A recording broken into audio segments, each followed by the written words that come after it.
Very good afternoon, everyone. My name is Yash Dubal from J Solicitors. Thank you for joining this webinar where we are discussing how to invest and migrate to the UK. I hope all you can hear me. We are waiting for a few more attendees to join in a minute. And please grab something to make note. Stay tuned. This will be a fantastic, very informative webinar for you. We'll answer many of your questions and concerns.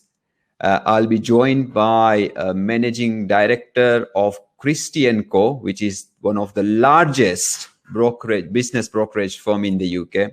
He will join us very soon. He will explain what are the business opportunities we have for you to invest, and the risk and reward, and how does it work, various sectors to invest. He will explain literally everything. He's the director with many years of experience, and he's one of the key member there at Christie, which is one of the largest business brokerage firm.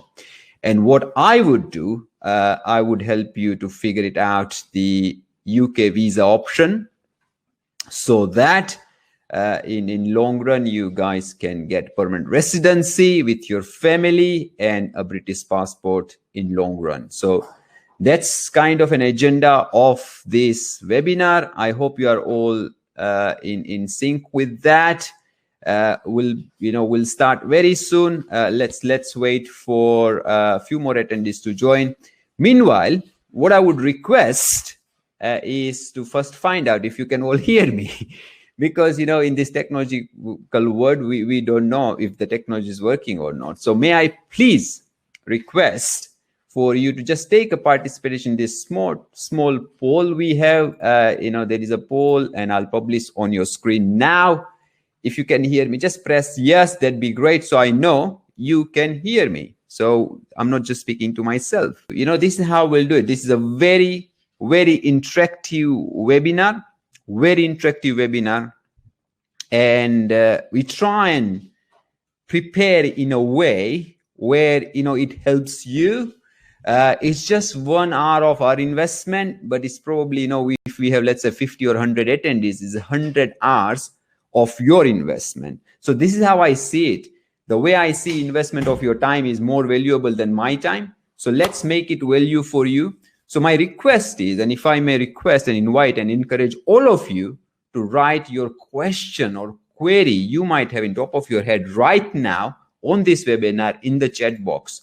So can you type something? Just if you can type something, and if you can see a chat box to raise your question, query, and concerns, can you just say yes in the chat box now? So I know you guys are aware of this chat box facility. And with that in mind, we can, of course, answer your question, query. So yeah, I'm waiting you guys to of course write yes, at least in the chat box. Harshil, thank you so much. Vivek, thank you. Just say yes, so I know you know the chat box facility, and I can then read out your question, query, and concerns. And with that, we can help you answer your, whatever the question you might have. This is a very interactive webinar where we try and just help you to address your concerns. I hope that helps. Great.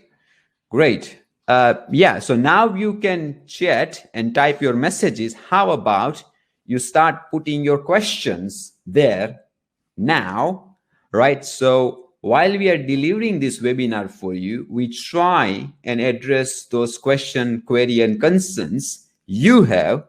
So we prepare and make it a bespoke webinar for you and make it a successful webinar for you. If you can do that, that'd be great. We will answer, of course, in sequence. And if we can't, then, of course, by the end of it, we have a live Q&A. So with this live Q&A, you can ask any question you might have. And by the end of the webinar, there is a small gift from me to you. And please stay tuned to receive that gift. Thank you so much. I would not talk about the company now. We'll talk about it by the end of it. But let's crack on with this webinar, right? So what will you get in this webinar? Number one, so first thing first, we will try and discover why do you want to come to the UK? Why do you want to invest in the UK? What is your motivation? Is that visa, or is that investment, or it's both, or something else? So we'll try and discover that, number one. Number two, we'll have Steve on this webinar explaining you the investment opportunities in the various sectors, right? They are the largest, one of the largest business brokerage firm, and he is the director there. He is the man to go. He will share his experience, expertise with you. That's number two. Number three is I will sort out and help you to navigate the visa situation. There are a lot of myths. There are a lot of concerns and questions, because this is a very innovative idea I have come up with the new immigration rule, right? So I'll explain that visa side of it. Number four is live Q&A, right? Where you get to ask us question and we both will try and answer as much as possible. And number five is my gift to you, right? This is what you're going to get in this webinar. Are you all happy with that? If say yes, just press yes and type yes in your chat box, and that will be very, very, very helpful for me. Thank you. So at least I know that I'm talking to right audience. I'm not speaking myself, and I can help you guys more. Thank you, Herschel. Thank you for participation. If you are happy with this agenda, is that just simple, very simple agenda. It's very simple agenda, and Steve has joined now and he will be presenting of course, business side of it. So, you guys are on a treat today, right? Thank you. Thank you. Thank you. Thank you. Thank you. Thank you. Right. So let's start and deal with the first part. Why do you want to come to the UK? And this is very, very, very interesting question. Meanwhile, Steve, if you can hear me, and then if you can, of course, switch on your webcam and say hello to our audience, that'd be great. So, I've been able to join if you can hear me, but I'm only as a delegate, not as a presenter. Can you hear me? Okay. All right. I can hear you, Steve, but you have joined as you have joined as of course speaker. Okay, that's good. But you can't see me at the moment, I presume. I'm just trying to find the setting. Yeah, if you switch on your camera, yeah, here we are. Can you guys see Steve on your screen? If you just say yes. We need to interact that the technology is working for us and is in favor. Can you guys see Steve? Can you hear him as well? Just say yes in the chat box now, please, for me. I'm waiting, guys, please, quick. Yeah, great. Thank you. So Herschel is saying he can hear us, Steve. So, we are all good with this setup. Thank you so much, Steve, joining. I'll give them an intro as to what we are doing in this webinar and how we'll deal with that. And that's it. So the first part is audience. Now, why do you want to come to the UK? Would you please just share your motivation, your objective? What is that for you? I know what is the normal objectives for people when they come and migrate to the UK, but I want to hear your concerns, your objective. What are you after? What do you want to achieve? Let's make it an interactive webinar so that we don't fall off sleep here. So can I please invite your objective in the chat box now, please? I want to hear your concerns, your objective. Why do you want to come to the UK? What makes sense for you while coming to the UK? Please invite your feedback in the chat box now. If I get 2-3 of you to write, okay, I want to have a second base in London in case I want to leave India later on. Brilliant. So Cyrus is saying like he want an option for himself, right? He want an option. But Cyrus, what I would encourage you to be, of course, we will discuss that later on, but it's like, what is that motivation? Why UK? Why UK as a second option? What is that pain? When we have that pain, then, we become much more clear on our objective and our goal. It makes much more easier for us to achieve whatever we want to achieve. Like, yes, diversify business, brilliant. expand my business, brilliant. These are normal, of course, objectives. I do hear from many of my clients. Better quality of life, absolutely yes. Better quality of life, one more time. Thank you so much. I think we have enough of opinion, and then I'll just jump on to my conclusion. So I came to UK in 2003 as a student with £1,500 borrowed from my cousin, because I did not have money to pay for my visa fees, which was £150. It was around 15,000 rupees in India then. I did not have that. So I came to UK in that situation as a student, right? Brought up in a very humble background. And now we are a multi-award winning Legal 500 solicitors firm based in central London with 4,000 plus clients and literally 1,000 plus reviews on Trustpilot and Google. The reason I'm mentioning this is not to boast about myself, but to appreciate and being so grateful for this country to provide me the opportunity to grow and expand and have a good quality life, not just for myself, but for my family as well. So this is why I would choose the UK. The other thing I would believe so strongly about the UK is the law and order. I have seen in just last 5 years, the UK government had to bow down in front of the court of law twice, not just once. So that's just, how powerful is this country in terms of law and order. So, and this gives me sense of security and safety in this country. Of course, UK is the developed country. It's very easy to do business, free medical health care. My mom is 63 years old, been given, COVID vaccine first shot, free of charge. We are all safe and secure here. And I know, and what I've heard these last 2 weeks about the difficult situation India is facing, and I wish and pray best for all of them, because I was born and brought up in India as well, and all of yourself and your family as well, that you all be safe and secure and be healthy. Now, of course, there is a free school education. My son is going into one of the best grammar school here. He's 12 years old. And this British passport allows me to travel to 170 plus countries. And the most important is, if I want to travel to India, it's just 8 to 9 hours flight, with compared to New Zealand, Austria, or USA, which might take around 12 hours to 24 hours of journey time. So these are the few benefits I could think of. And this is my opinion. And definitely it comes with the best quality life and the plenty of opportunities to grow. So that's my take, guys, and I wanted to share. But thank you for sharing all of your feedback. That's really helpful, and it makes more connected with you guys now. So now it's buying a business for about 2.5 crore rupees, which is around approximately 250,000 pounds and more. And of course, how to do that, and you get paid up to 10% return on investment on your investment. And what I would do, I would now hand this over to Steve. He is the man.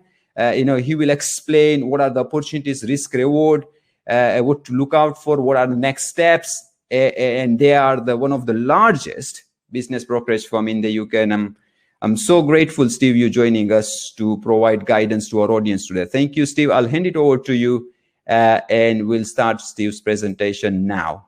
Thank you so much. Thank you, Yash, and thank you very much indeed for inviting me to come and talk to your audience today. I've been buying, selling, valuing operational real estate businesses for 25 years or more, dealing with initially pubs, restaurants, hotels.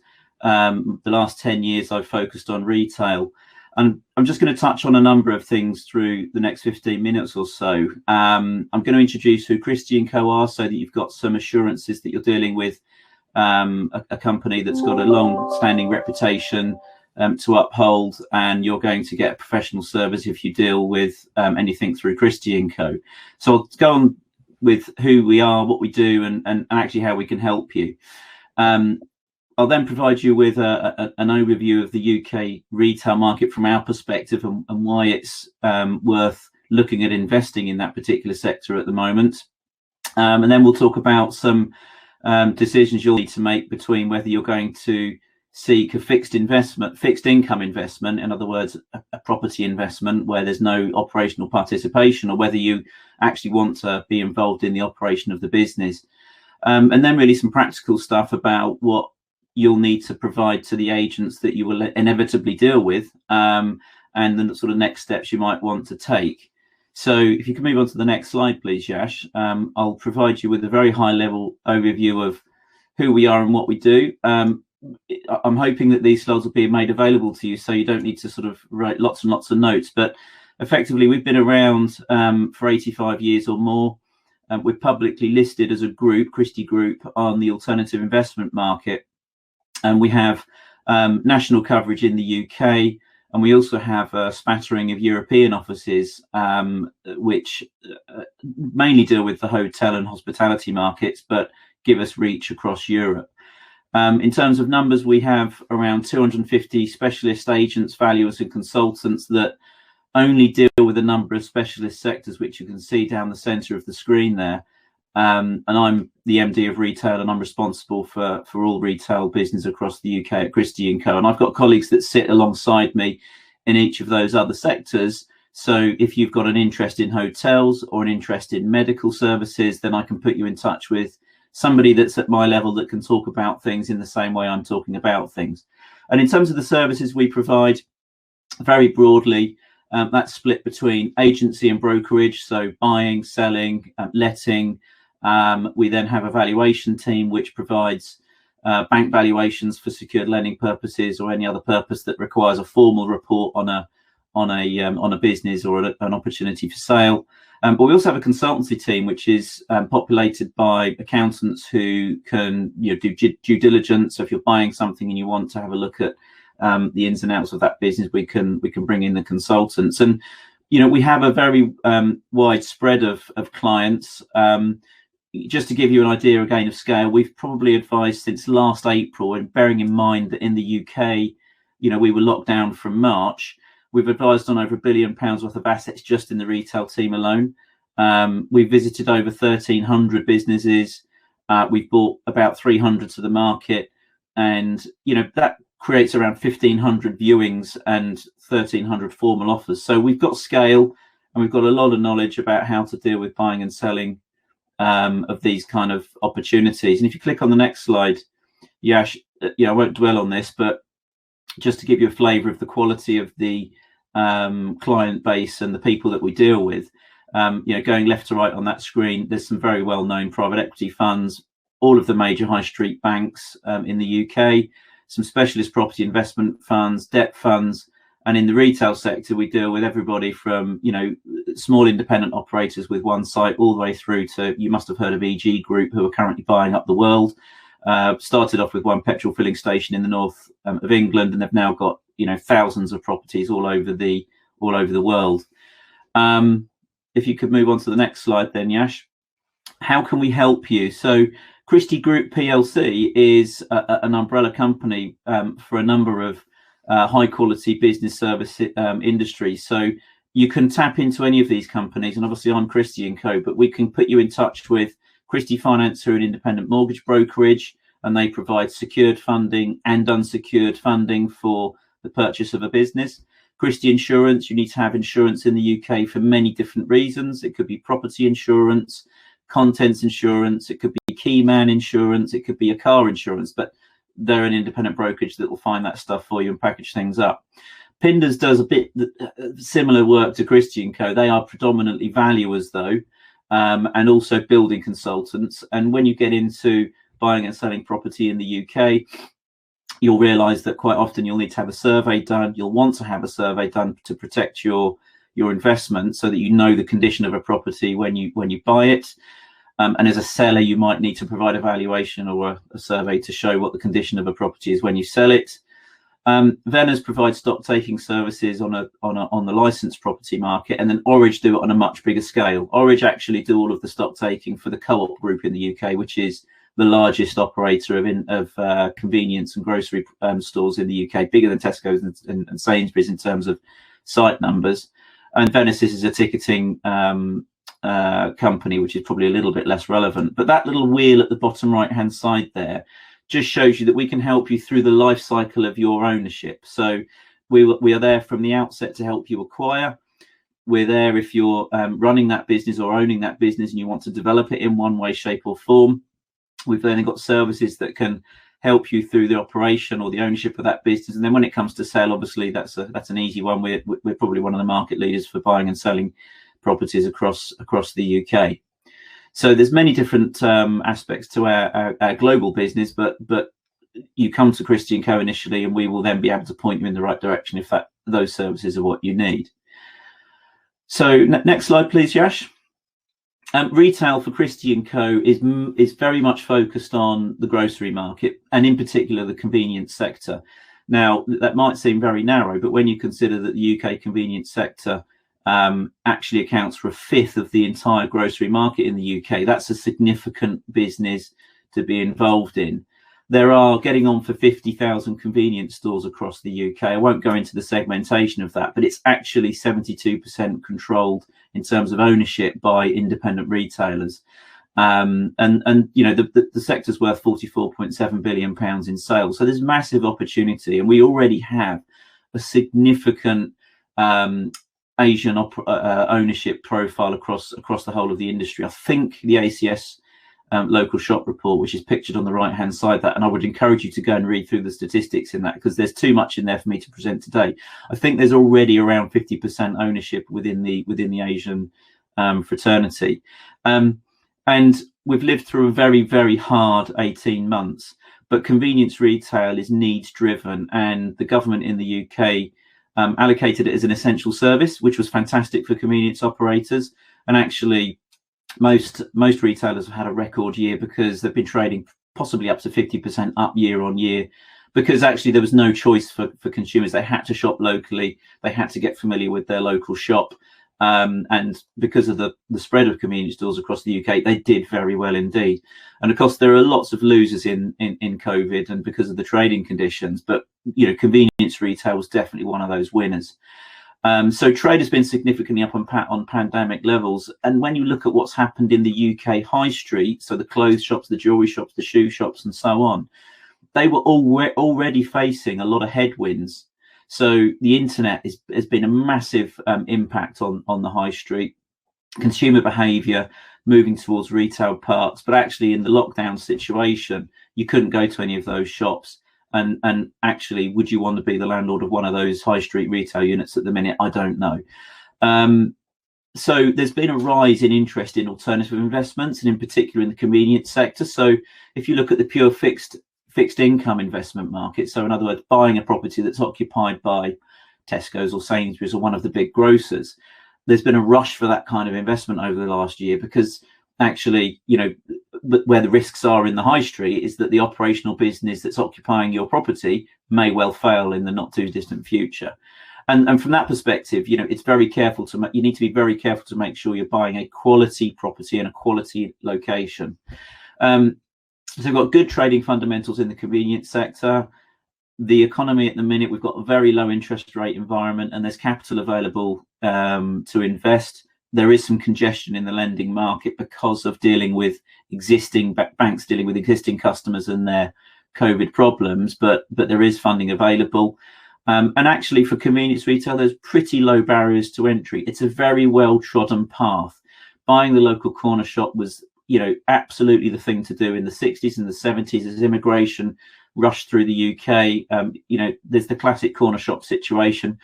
We're now on the second and third generation of those owners, and quite a lot of those people have gone on from owning a corner shop to owning 2 or 3 corner shops to buying a retail portfolio to having property investments, and it's a good first step on the ladder from that perspective. And when you get to a larger scale, you know, there's venture capital looking to increasingly support startup businesses and particularly interesting concepts within the convenience sector. And just to give you some kind of idea of financials, the average independent convenience store in the UK, you know, trades at around £15,000 a week, and you produce gross margins depending on what you're selling from between 21 and 31% of turnover. 31% at the upper end is where you've got lots of food to go, coffee. They're high margin products. And in terms of your entry options, you know, we frequently get asked by people, how do we get into the market? And, you know, if you've got the time and you've got the inclination, actually, why not come in and be an employee to start with? You can get to know how the customer service environment is. You get to know the practical aspects of running a convenience store, and then you can start to see how those businesses are managed. If you want to sort of take a step further forward to that, you can actually license businesses in the UK. So an owner will give you a license to operate that store. They own the property, they own the business, but actually you're responsible for the day-to-day management of it, which is another way to sort of de-risk your first steps into the market. You could also just go straight in and own and operate a store, either on a leasehold or a freehold basis. They're the two main ways to operate and two main ways to own property in the UK. You either take a lease, where you own the right to occupy that property, you can't be thrown out, or you actually buy the building and the ground, lock, stock and barrel, and you can then do really what you want with it. Now, once you own that property, either freehold or leasehold, you can either operate it yourself, so hands-on in the shop, operating it, or you could just employ someone else to do it for you under full-time management, which means that you need to have a good manager, good links into them, good communication, and then you just keep an eye on what's happening. Alternatively, you can take a completely hands-off approach and just own the freehold land and the buildings and let the property on a lease to an operator that wants to come in and operate on one of those models. And there's a real quality play there. You either accept that you're going to have to pay a high price for one of those investments and have one of the big brands with secure investment profile in place, or you can pay less and have a smaller operator like Steve Rodell Enterprises occupying your shop. It's going to cost you less to do that, but there's more risk of me going bust if it doesn't go well. So look, that's a very, very high level of the sector potential, why it's attractive at the moment, I suppose, and what your entry options are. And I would really encourage you to go and have a read around the subject. Go to the Association of Convenience Stores local shop report. It provides loads of really interesting statistics. They represent the whole market. And we've got some stuff on our website as well. If you go to our resources and publications page, we do an annual outlook which tells you what happened last year, what we think is going to happen this year. There's lots of market commentary, and you can see some of the press releases that we've issued on different aspects as the government makes announcements on this. How has COVID impacted trading on that, and read around all of the subjects. Yash, if you wouldn't mind moving on. So this next slide just gives you an idea of the pricing landscape, which I think is quite important across the areas that Christie & Co deals with. So this graph, we track the average price of the properties and the businesses we sell, and it goes back to 1970 something, but this goes from 2005 on the left-hand side to 2019, I think, on the right-hand side. And as you can see, we hit the recession in 2007 and 8. It was a massive problem. Everything went down in terms of trading fundamentals, and so did the value of property and business. And that line, that kind of graph profile, you'll see across many, many different KPIs, whichever economist you're talking to. So we saw a real low ebb in values through 2010 to 13, but we're back up again now to really where we were in 2007 and 8, pre-credit crunch and recession. But the interesting thing I want to point out is if you look at the blue line, the solid blue line, it kind of hovers above all the other sectors. So hotels, pubs and restaurants, which are discretionary spending sectors, you don't have to go to the pub, restaurant or hotel when there's a recession. Retail is a needs-driven business. I've said this already. And actually, there was a relatively small impact on the valuation of retail businesses through that period because the trading fundamentals remained high. People needed to buy petrol. People needed to buy groceries. And actually what happened, and it's happened again recently, is people frequently shop with a lower spend, and it's in those convenience stores that we've been talking about. So that gives you some kind of idea about the pricing profile over the last few years. If you wouldn't mind moving on, Yash. Next slide, Yash. Thank you. So we should have a slide that's entitled Practical Steps. Oh, back a couple. There we go. Right. Thank you. So this slide really, is designed to start talking about some of the practical issues. So if you start calling agents and start looking into buying stuff in the UK, you might already be doing this stuff already, but Google is a wonderful thing. The internet has absolutely revolutionized the way that you can search for properties, research things. it used to be a case that you'd have to drive to a location, look around the area, look at all the properties that are nearby, go and do a viewing at the property that you want to buy, and so on. A lot of that now can be done from the desk wherever you are in the world. So I'd encourage you to go on to Christie.com as a starting point, obviously, to see what we've got available for sale. Enter your details and register with these agents, and make sure you put in some reasonably accurate searches. We've got hundreds of properties for sale on our website, so it's really important that whichever agent you're speaking to, this is generic advice. It's not just Christie.com. There are lots of business transfer agents. There's lots of property agents in the UK. You need to basically be very narrow with your requirements. Make sure that you give the agents a clear idea of what you're looking for, and whether you're looking for a property investment or whether you're looking for a going concern business, make sure you make that clear, along with what your price parameters are. And that's driven very much by what cash available you've got. If you've got £250,000 liquid resource to put into an opportunity, I would suggest you could probably afford up to probably £500,000, 500,000. So if you've got 500,000, you could probably go to £1 million, because you could leverage that and borrow money and so on and so forth. But if you want to go in on a cash basis, make it clear that that's what you want to buy, that's how you're going to fund it, and this is what you're looking for. You may know the UK, you may not. It's probably worth doing some research on where the hotspots are, but it's quite obvious to me that if you want to go into London, and I know that some of you have already said in your chat you want to be in London, it's going to cost you a lot of money. It is the most expensive place to buy anything in the UK. So you're going to get less for your money. So maybe have a slightly broader view and think, well, if I took an hour's drive outside London, I might be able to still see my relatives in London, and actually you'll get much better value for money. And the businesses are just as good, and if not better in some instances. So make it clear what you're looking for, whether it's just a fixed term investment, yields for the top end covenants, and there's an illustration of a co-op investment there on the right hand side. 5% or 20 times annual rent is what you're going to expect to pay for something like that.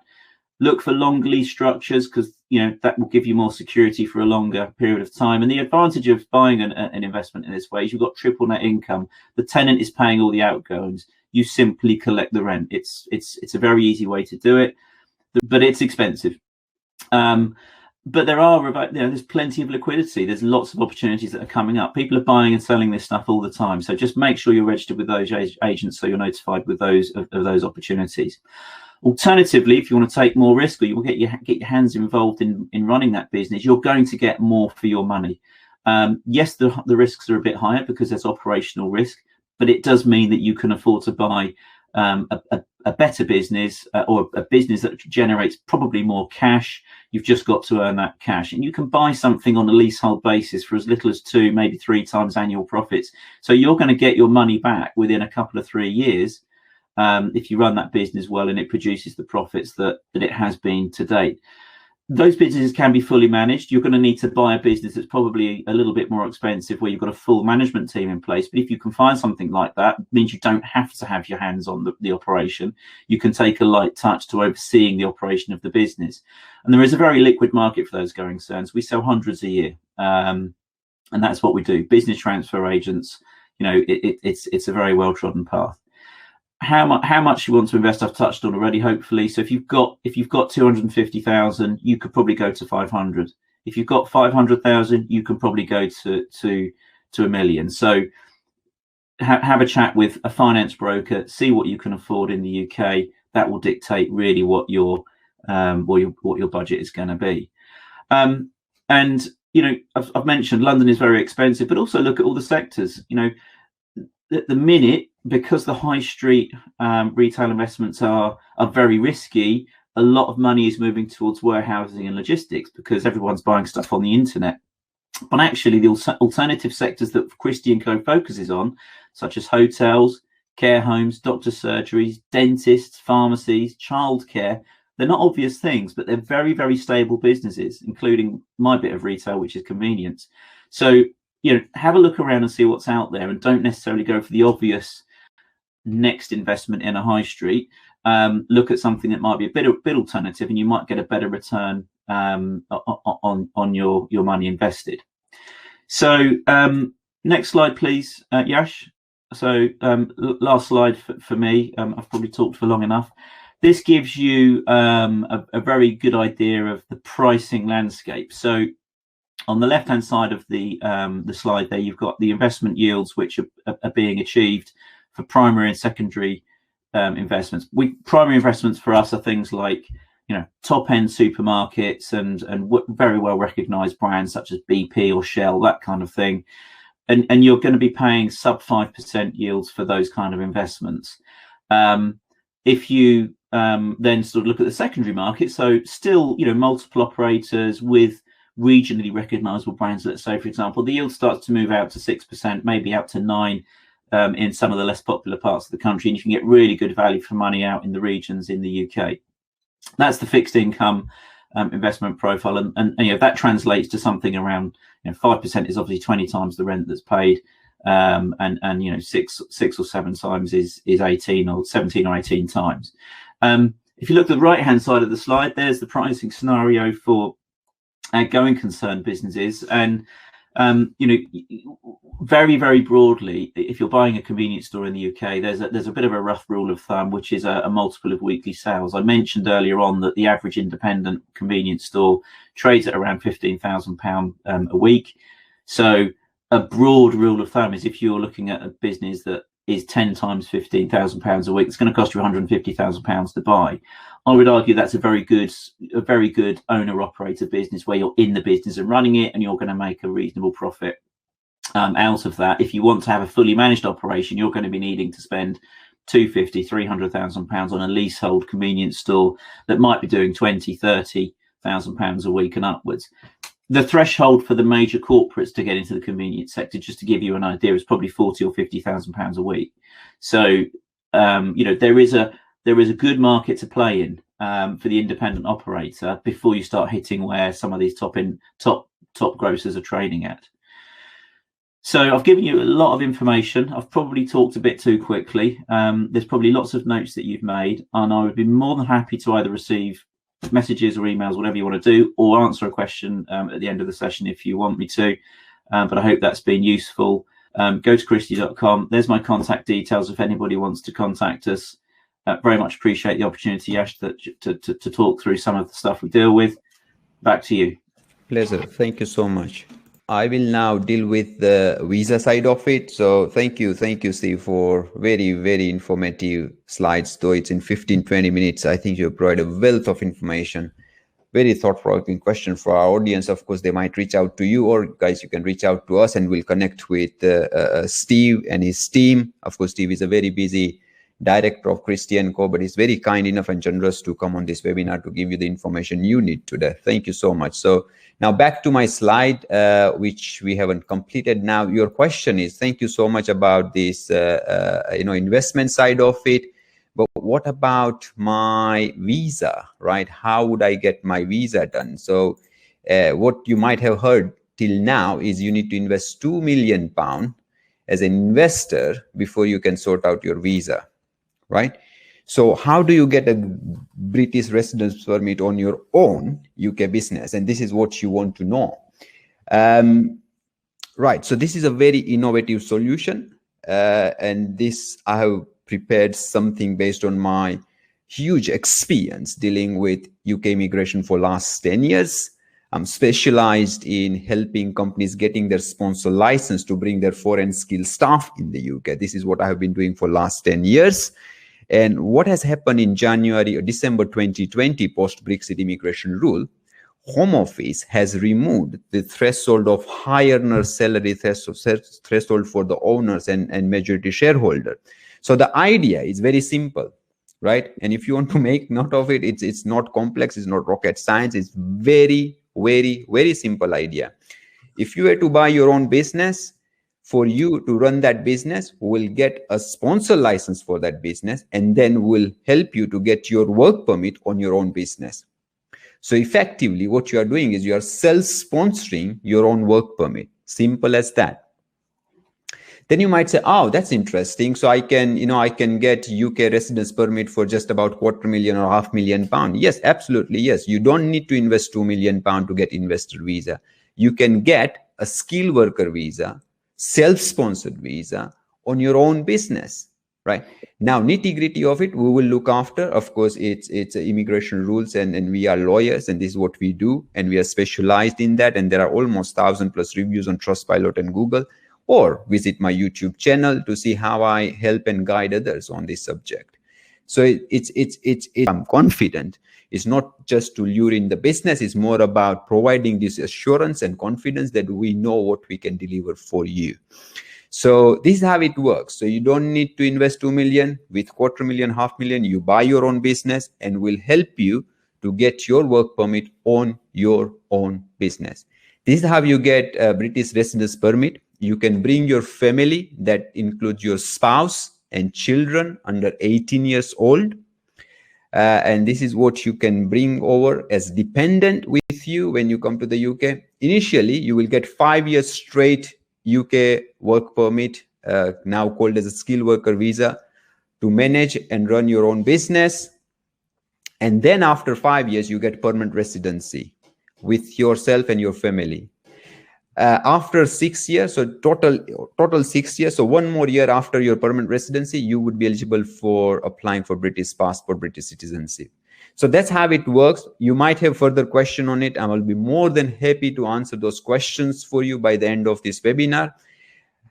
So when you get of course, your work permit, you arrive in the UK with your family, and then you get British permanent residency after 5 years, and British passport after 1 more year of PR. That means in total, after 6 years, you will get your British passport. So my visa solution is easy. And the reason I did not put too much detail how it works, the compliance, certificate of sponsorship, getting sponsor license and all that technical jargon terms, because I believe you guys are based in India and you're not UK immigration lawyers. So probably you have a less familiarity around the UK immigration rules and regulation, which is kind of complicated. So I did not overwhelm you with this technicality, but to assure you that we are specialized doing it for last 10 years, and we can do it for you.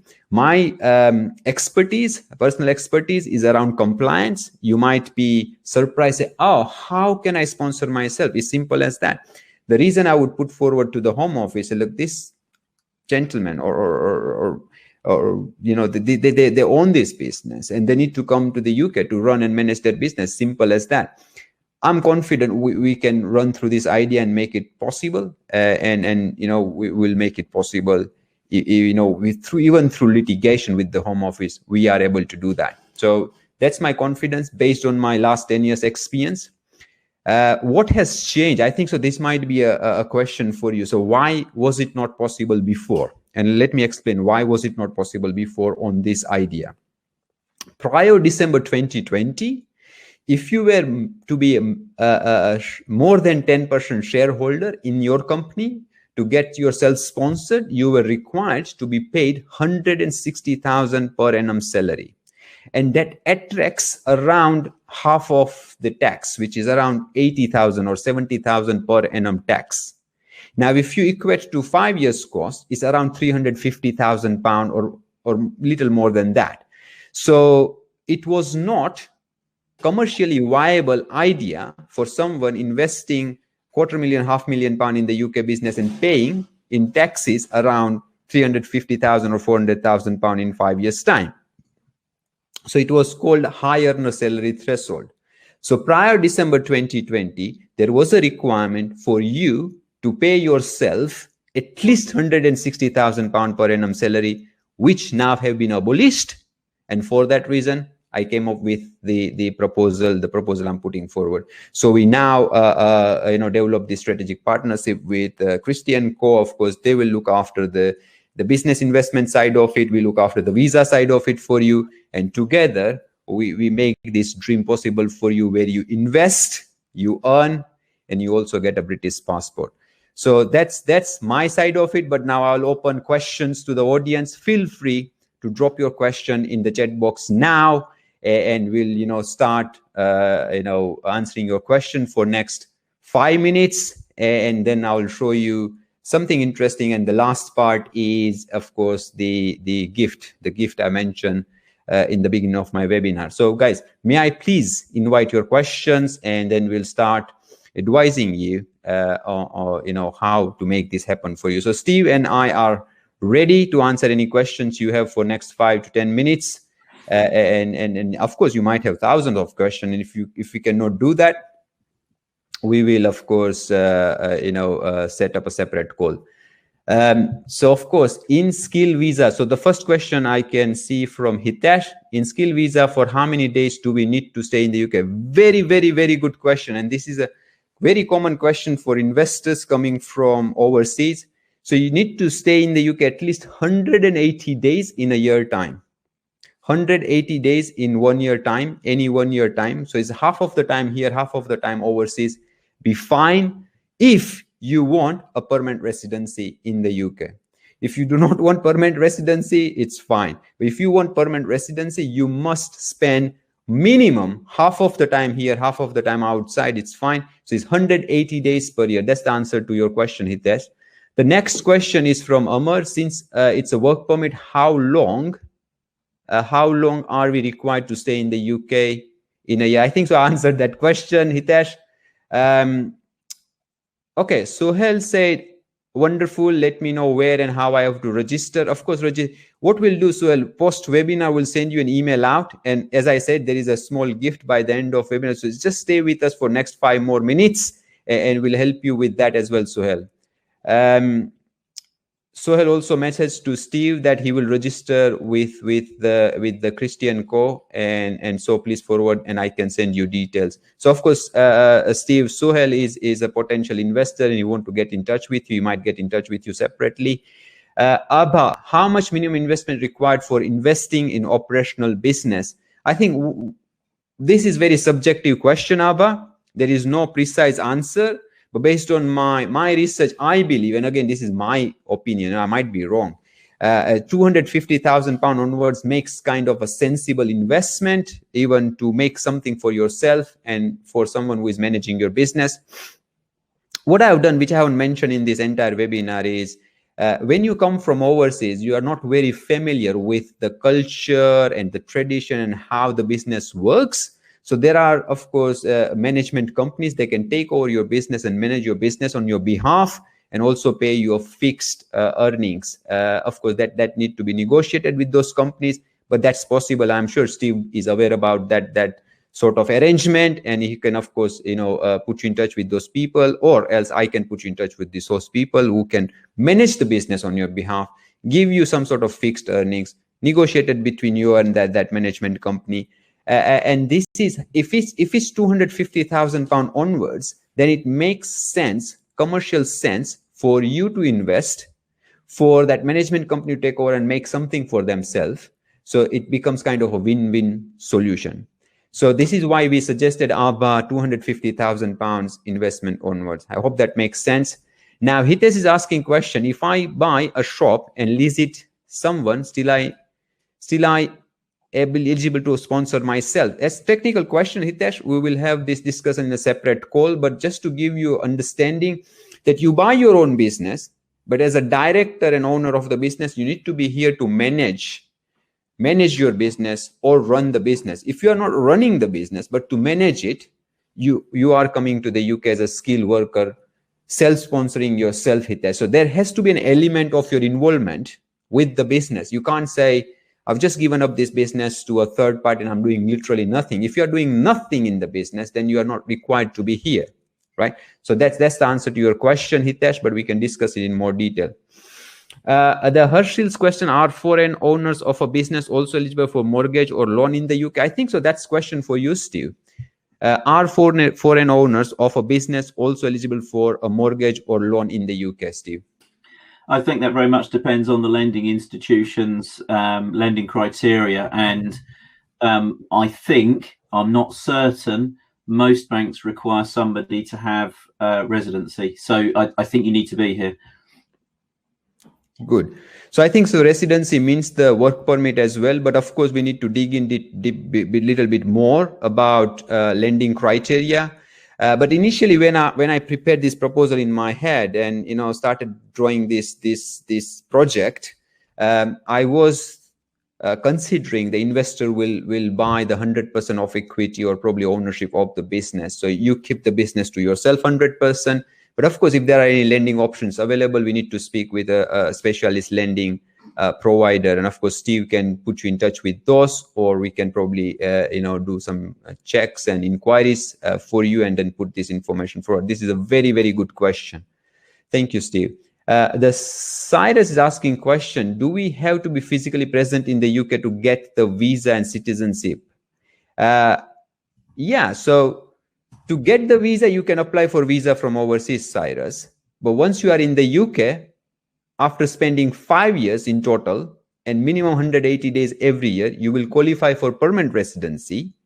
And then after 1 more year, you might qualify for citizenship. So that's how it works. But you can apply from overseas for UK visa.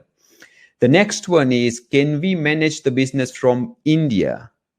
I think, and how much time do we need to spend in the UK? So I've answered that question, how much time you need to spend in the UK if you want permanent residency, and that is 180 days per year. But can you manage the business from India? And I'll let Steve deal with that question. Steve, please. Yeah, I mean, sorry, I was just distracted by getting an answer to the previous question about whether you can get a mortgage in the UK, and you can. Finance can be secured on property that you or your family will use as a base in the UK, or on a property that you will rent out. So for the pure investment angle, yes, you can. But actually, if you think about a convenience store, a lot of properties in the UK have accommodation above. So if you're moving to the UK from abroad, you probably want to look for a property that's got accommodation above, because you'll live there and run it, in which case, yes, you can get a mortgage. Sorry, can we just, what was the last question? The next question was, can we manage the business from India? You can. I mean, there's a lot of operational risk involved, though, and it kind of touches on one of the previous questions about how much you need to invest. There's no minimum amount you could invest in the UK, but you've got to think about it from an economical point of view. Are you going to make any profit from a business that you've bought for a low value, which is probably therefore not making a huge profit? So, it wouldn't be sensible to buy a business which is, not going to make you any money. And I think similarly with regard to managing from abroad, yes, if it's a highly profitable business and you've got a management team in place in the UK that you can remotely deal with and manage, then it's possible. It's possible. Yeah, just to a follow-up answer on that question, Cyrus, if you are managing business from India, and if it's commercially viable opportunity for you, of course you can do that. But then the visa side of it will not get resolved. So you need to be in the UK at least 180 days a year for next 5 years to get permanent residency. Cyrus, that's a little bit more information on your question. Amar is asking question, can we buy a freehold property as an investment option? Yes, Steve. That's what I was referring to in the presentation. That's what we call fixed income investment opportunity. So you buy the property, it's occupied by a third party and paying you rent. Thank you so much. We are by the end of this webinar. I hope you all found that useful in terms of investment and visa side of it. It's very innovative solution, and we are here to help. Now, very few slides. I have one video to share with you, if I may, please. And before I do that, may I please seek your permission if you are interested in what this is? This is about a client testimonial. So in 60 seconds, you get to know what we do for clients, likewise yourself. And if you are interested, if you say yes in the chat box now, I'll be more than happy to share the success stories with you. May I have your permission to share the 60-second video with you, please, guys? If you say yes, I'll share that now. If I don't receive any yeses in the chat box, at least 3, 4, 5 yeses, and if I don't get that, then probably I'll skip to the next slide. So I need your permission if you want me to share this video testimonial. And the reason I like, there are a lot of testimonials online. People are probably say, oh, is it really true or not true? But if you see a genuine entrepreneurs or business people, likewise yourself, speaking on the video, talking about our services, probably it will give you more confidence. And please feel free to search these people even on Google. You will find they are genuine entrepreneurs, just likewise yourself. So yeah, I have few yeses. Thank you so much for your consent. And I'll just now, play this video for just 60 seconds. And then after, I'll offer you something as a gift, and then I'm sure you'll be happy with that as well. Thank you. Just stay with me for 60 seconds, and here is the video. My name is Harish Rane. My name is Anand. My name is Harish Rane. My name is Steve Barr. They really care. When we reach out to them, they understand the moment of urgency. They were completely different, and they made me feel reassured. After talking with them, it made me feel safe and confident. AYJ sounded like they knew what they were talking about. They've been in tune with your requirement. They understand what your needs are. It's their professionalism. It's the personal touch. They've made me feel that it was no longer my problem. Really smart and think logically. That's very important. And their logic is very clear. They have stepped up each time there has been a requirement and have just delivered. That level of care, that level of attention to detail and willing to go out of the way really surprised us. J Solicitors are a cut above the rest. They knew exactly what they were talking about. They knew the law inside out. Okay, Steve, I understand you have to go. I think so. You messaged my PA, so it's perfectly fine. Steve, thank you so much for being here. I think it's end of the webinar. I just want to offer a small gift to our audience, and that's all about it. But thank you for being here. Thank you. Right, Steve has left, of course. But of course, what I promised you guys is I'm going to give you a nice gift, and that is my time to you. So, I mean, what I want to do is I want to act as your point of contact and put you in the right direction with right people so that you get to achieve what you want to achieve, whether it's investment side of it, whether it's a management side of your business, or whether it's accountancy side of it, or whether it's a visa side of it. So I'll try my company. Of course, we have a huge team and they will act as your first point of contact. So what I want to do now is I'll share my calendar link in the offer, and you can book a call with me for up to 15 minutes. And if you book that call, you get to speak to me. And then, we'll help you with any further question and how you want to move forward with this. Can you guys see that offer on your screen that's published now? So, can you see that offer on your screen? If yes, please say yes in the chat box so I know you have got it, and you can book a call with me if you are interested. You have your own reasons as to why you want to come to the UK. Some of you mentioned that you want better quality life, alternative options, staying in India, maybe better quality of life plus children's better future, sense of safety, security, education, healthcare. That's what I've heard about. I think so. Better quality of life and children's better future came on top of it. Thank you, Bankim. Vivek, you guys, can you see the offer on your screen? You can book a call with me right now. And this is up to 15 minutes free call to share any further query you might have and how to take this forward if you are interested. There are plenty of opportunity post-COVID here, post-Brexit. There's a lot of opportunities going on in terms of investment. And I think so we have partnered with the right people to help you arrange and get exactly what you want. That is a right investment opportunity. And then second is your British passport solution. So here we are, happy to help. Please book a call now. If you can see the offer on your screen, book that call right now. And then I'll be happy to speak with you at a mutually convenient time. And I have a team who can assist you to take to the next level. Happy to help, guys.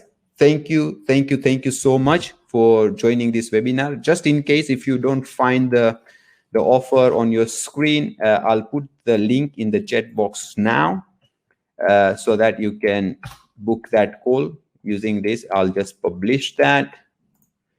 Broadcasted in the room. Thank you so much again, one more time. It's really pleasure speaking with you all, being here in this difficult time. I really appreciate it. Thank you and goodbye and good luck. Stay safe, be healthy. My best wishes and prayer to yourself and your family. Thank you so much. Thank you for joining. Bye-bye.